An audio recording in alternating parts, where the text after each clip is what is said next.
Welcome to Jamie TV, thank you for tuning in. In this video I'm going to see if I can work out how to record the screen of my Amiga 600, because the next job up for me is making some music for an Amiga game and I want to make a video about that process. So I want to be able to record the screen of it because that would just be a lot cooler than using emulation software, which would be a lot easier. So I've ordered some bits. This is Amiga cable, Amiga to SCART cable, and I've ordered one of these things. So let's plug some stuff in and see if I can get it to work. Linkfor are this company I've only just discovered. This is their website and they also have an Amazon shop. And this is not a sponsored video, by the way. They've no idea who I am. And they seem to make gadgets that fix problems. You know, like if you're thinking, if only I had some kind of thingy that would mean I could connect my thingy to a thingy, whilst bypassing the other thingy, but giving me the option of perhaps also integrating an extra thingy. They probably make a suitable little box that fixes your thingy problem. Adi from 3HM Studios, who are creating the games I'm making music for on the Amiga, showed me his box. He uses it to record the Amiga screen into OBS so that he can put development updates on YouTube. His seems to be made by a different company, but it has the exact same feature set. The thingy comes quite well packaged, and here we have HDMI in, SCART in, and power hole. And on the other side, a power light, HDMI out, audio out, a button to switch between HDMI input and SCART input, I think, a button to choose resolution, and a button to switch between PAL and never the same colour. In the box, there's an actual power supply. Other companies selling very similar boxes, sometimes slightly cheaper maybe on eBay, seem to power theirs with USB cables, and I really didn't want that.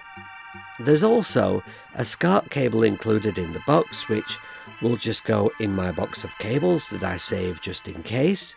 The missus loves that I do that. And there are some instructions which I won't read. I already have a HDMI cable attached to the output of the box.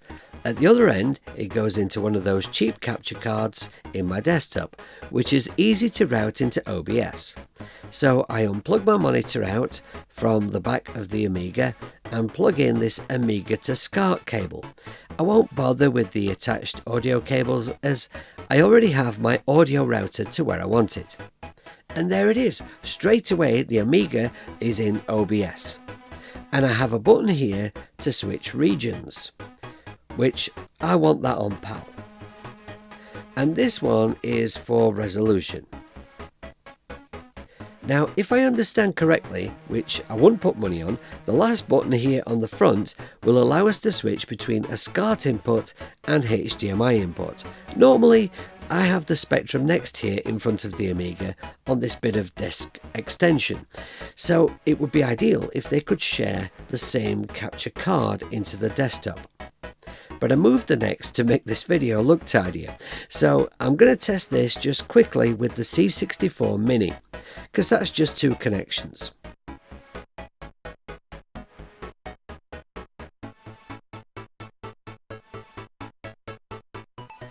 And there it is, the hippie was right, and I can switch back and forth between the two machines. Now that I know that, I'll put my Next back in front of the Amiga.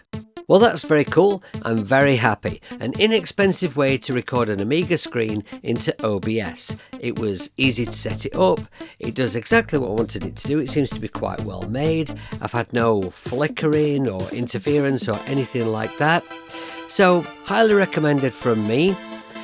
One additional little factor though is, once I've got this set up, I started thinking, well, what if I want to have the Amiga go into a monitor as well as into OBS, because that might be an easier way to work while I'm recording what I'm doing. And so as it happens, I happen to have a HDMI splitter cable, so I plugged that into the front of the box. I sent one side out to OBS and the other side to a little portable monitor that I have, and that worked a treat, no problem at all. The other option would be maybe there's a way to split the signal before the box, but I'm not quite sure how that would be done, but maybe Linkfor make an appropriate splitter box to enable me to do that. I don't know. Anyway, not the most exciting video in the world, but I hope it's helpful to one or two people out there. Until next time, take care of yourselves. I'll see you later.